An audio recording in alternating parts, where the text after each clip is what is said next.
أيها الحفل الكريم، وللشعر في حفلنا هذا مجال مع الشاعر المبدع صاحب الصوت العذب ابن العم الشاعر محمد بن سالم الخنفري، فليتفضل مشكورا.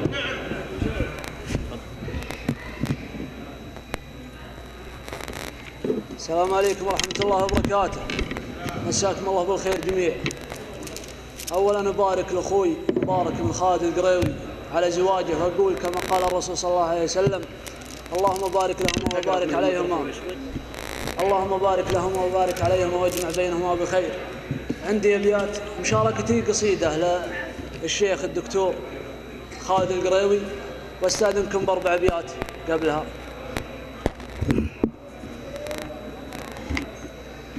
سلام يا من حضر يا ربعنا أهل الحمية، والرجل يظهر صداه. جينا لمحزن ظفر خالد وله مقدر إياه نعمين وربعه وراه.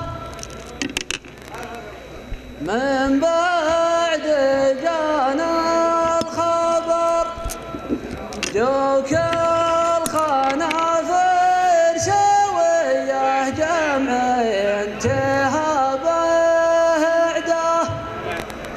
وهذا ابن سالم حضر من شان حشمة خويه، ما هو بينسى خويه.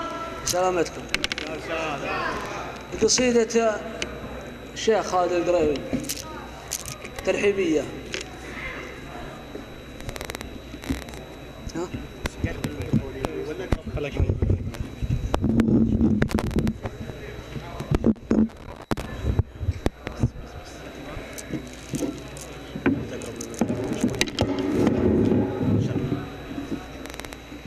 أرحبوا ثم أرحبوا والقدر عالي، أرحبوا ثم أرحبوا حبوا كرام.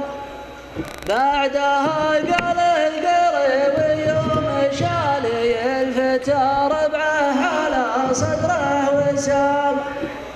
وربعنا ربع المعزة والمعالي يدحضان قمة المجد وسنام. ذكرنا بن العرب والوتالي يوم كلم في العرب يعرف مقام. الحضان صفها صف الجبال حامية ند العدية ما تهام. ولساعد خصهم قلبي وقالي ربعنا وسط البشر متن وهام. في الحرايل لا تزين للقتال خصمنا يكتب على نفسه عدام. وسلمنا في طيب علم وطيب فالي، وسلمنا في طيب علم وطيب فالي. ربعنا والجار ما شافوا ندام. وارحبوا ثم ارحبوا والقدر عالي، ارحبوا ثم ارحبوا حبوا كرام. بسلامتكم، اعذروا على القصور.